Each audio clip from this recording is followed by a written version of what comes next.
welcome back to my next playthrough series. This time it's going to be Star Wars Risk, and it doesn't have a lot to do with Risk as far as how Risk is played, but we'll be going through a bunch of things here to let you know how it is played. It's basically a card-driven game. So the Rebellion and the Empire both have a deck of 30 cards, which they will be using to give orders to either their ships, attacking the shield generator on Endor, either having battles between Luke Skywalker and Darth Vader, having the Millennium Falcon move and attack, having the Executor Star Destroyer move and attack, or launch TIE fighters and okay, all kinds of stuff can happen in this game. I'll go through the cards kind of quickly, which is show you some of the orders and how they operate. It's basically just a two-player game, although I think you can play it with 4 players, but it's a two-player game for all intents and purposes. And there's a finite number of ships available to each side. The X-Wings here, or not X-Wings, the TIE fighters, there's 56 of them, and then you can see X-Wings, B-Wings, and C-Wings, I think. A, B's, and C's. I forget. We'll go through that as we get into the explanation of the game. Sorry, Y-Wings, B-Wings, and X-Wings. All right. Let's take a look at the Rebellion order cards, and in no particular order.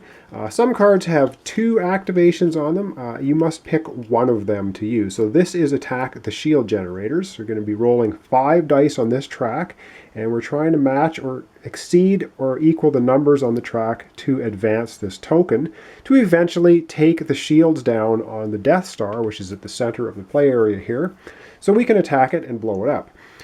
This is for the Y-Wings, the gold color ships here, which means they can move 1 space on the board, and we can move ships in and group them together of dissimilar types. That's okay.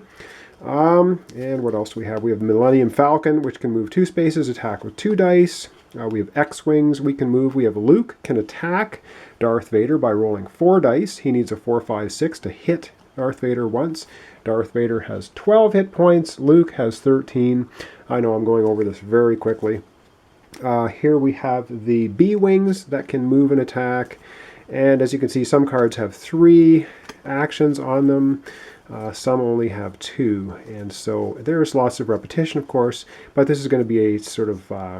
I'm going to be doing it kind of randomly, and this is Darth Vader is redeemed. If we can beat Darth Vader down to the 3, 2, 1 space and then play this card, we can redeem him, which means we shut down the Emperor, and we get to add bonus cards to the bottom of our deck. Here it is again. And so that's basically the 30-card Rebel deck, and you'll see how all this operates, of course, as we play the game.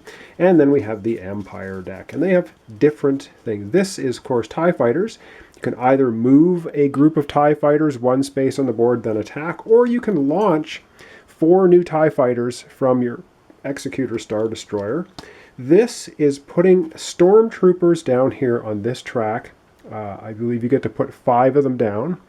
3 of them down, I think, at a time, to try and block the path, making it harder, making these numbers go up +1 for the rebels on the ground to try and take out the shields. This is the Emperor attacking Luke, and this is just an automatic 2 damage. And of course, you can only pick one of these on your card. This is Darth Vader attacking Luke. This is the Death Star firing, and it's pretty cool. The Death Star is going to try and blow up the capital ships down here, which are loaded with rebel fighters. And if the Death Star hits it, I believe it rolls 2 dice, it gets a 5 or 6, it blows up one of these capital ships. Once the Death Star blows up all these capital ships, it can start targeting sectors of space, and that's pretty cool. And this is the Executor, can move and attack. And I think we've covered off. Have we covered off all of the options? Indeed, that's all the options. So again, what's going to happen is these cards are going to be shuffled. What happens in a normal game is you deal out 6 cards to each player, whoever's playing the Rebels, whoever's playing the Empire, And from those 6 cards, you choose 3 of them and put them in the order that you want to play them. A round always begins with the rebels. The rebels will play 1 card, execute an action, then the Empire will go, then the rebels will go, Empire will go, rebels will go. You can get bonus cards. If you clear out a sector of space of enemy ships, you get 1 bonus card to go underneath your stack of orders for that turn. And there are other ways to get bonus cards as well.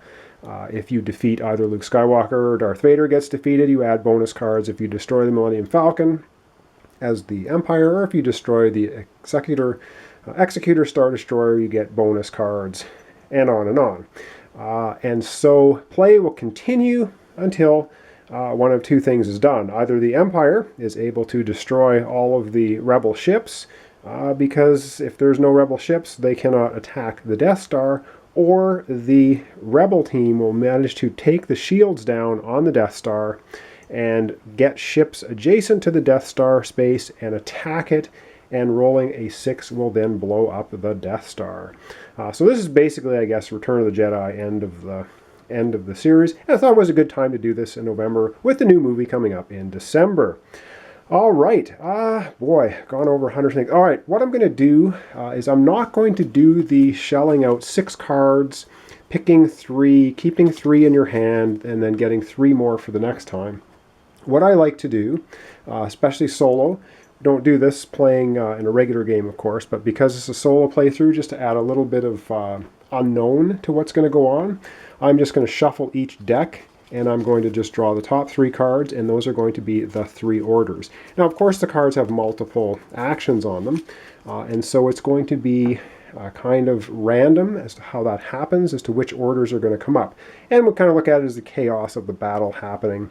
And also then there's no unfair advantage, because if I'm playing the rebels in this game and I get to sort my cards, and the Empire doesn't get to sort their cards, or I sort both the cards with 6, then it's kind of difficult to play against myself in this, because then I know exactly which cards are coming up when. So by doing it randomly, that's not how you play the game, but it's how I'm going to play this playthrough. And of course it will give you a very good idea of how the game plays. Shouldn't take all that long. And anyway, that's it. So this is the initial setup. It's this way every time.